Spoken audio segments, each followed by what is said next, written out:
So once again, it's game 3 where the Clippers really come alive.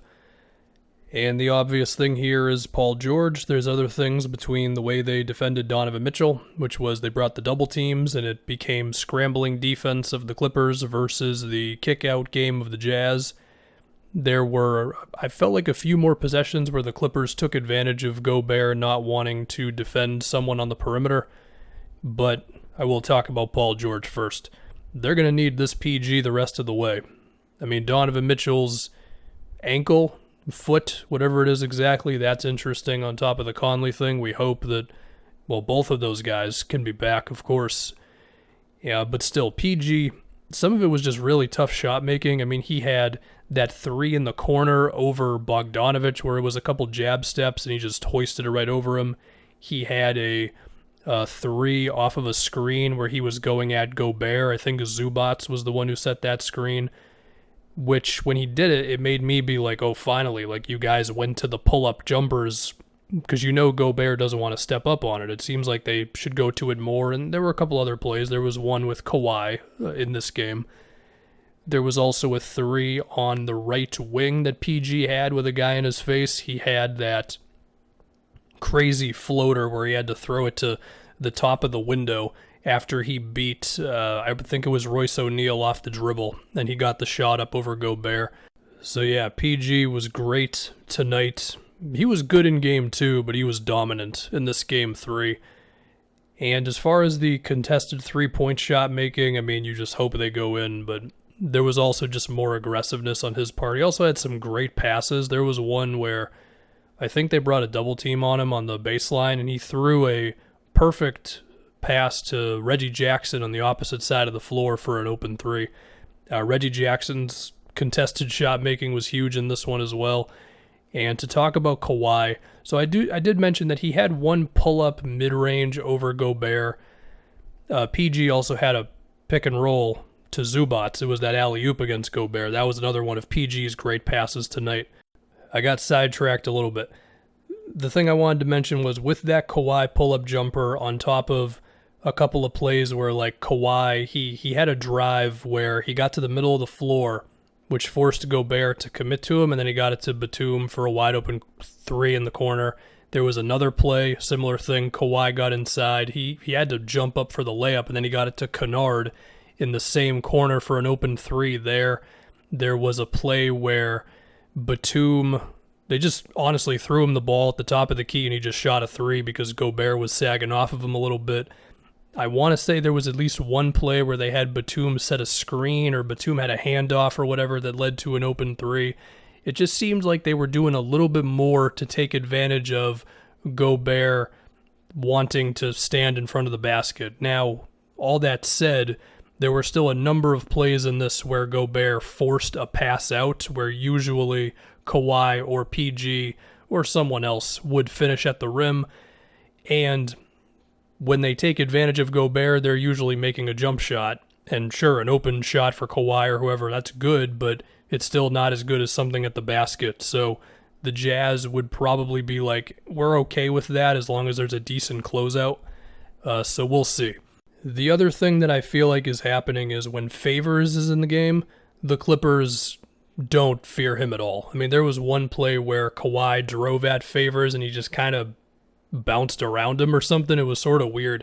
He went baseline and Favors just kind of froze for a second, whereas I don't think that would have happened if Gobert was in the game. Kawhi got a layup on that, and that could be interesting if Favors proves to be unplayable as the series goes along, because of course Gobert can't play 48 minutes, so we'll have to see there. To think about the Clippers defense on the Jazz, the big thing here was the double teams on Mitchell, and I mean, it led to open shots for other guys, and Mitchell still had some tough threes that he made in this. I mean, I think he finished with 30 points overall, and he could have had more if he didn't have to leave the game with the ankle, I guess it was. Again, we hope he'll be all right. But even so, it felt like there were enough plays that at least made the Jazz kind of uncomfortable with the Donovan double teams. Or if anything, it just forced them into a shot that isn't as easy as just Donovan Mitchell feasting on whoever he feels like going at, right? Like how it's been earlier in this series.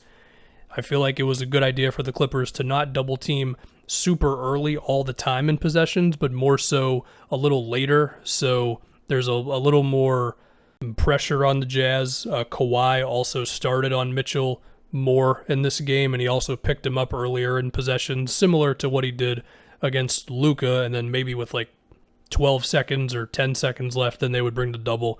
And then it just sort of became this Clippers scramble defense versus the Jazz passing, and it was honestly like really cool to watch. It didn't happen every possession, but there was like a 2-minute stretch where it seemed like it was every play for the Jazz, and I don't know, it was just kind of fun. And again, sometimes it went the Jazz way, sometimes it went the Clippers way, but that was the big difference from the Jazz just doing whatever they wanted at parts of this series, right? As far as adjustments, for the Clippers' sake, I think you got to lean more into this force Gobert to defend shooters thing, whether that's running screens at him and just shooting the pull-up if he doesn't step up, or it's running more action with Batum, who has pretty much become the guy that Gobert kind of defends but doesn't really defend. I think the way that the Clippers are really going at favors, I think the Jazz should keep doing that with Zubats. I just feel like the pull-up three is going to be there every time, whether it's Clarkson, Mitchell, usually those two. I just feel you got to make him pay whenever he's out there. And as far as the double teams on Mitchell, again, the numbers might say that they were totally fine on those, because it wasn't like the Clippers just stopped them from doing whatever they wanted to do. So maybe the Jazz will just say, yeah, we're fine with it. We just got to defend them better.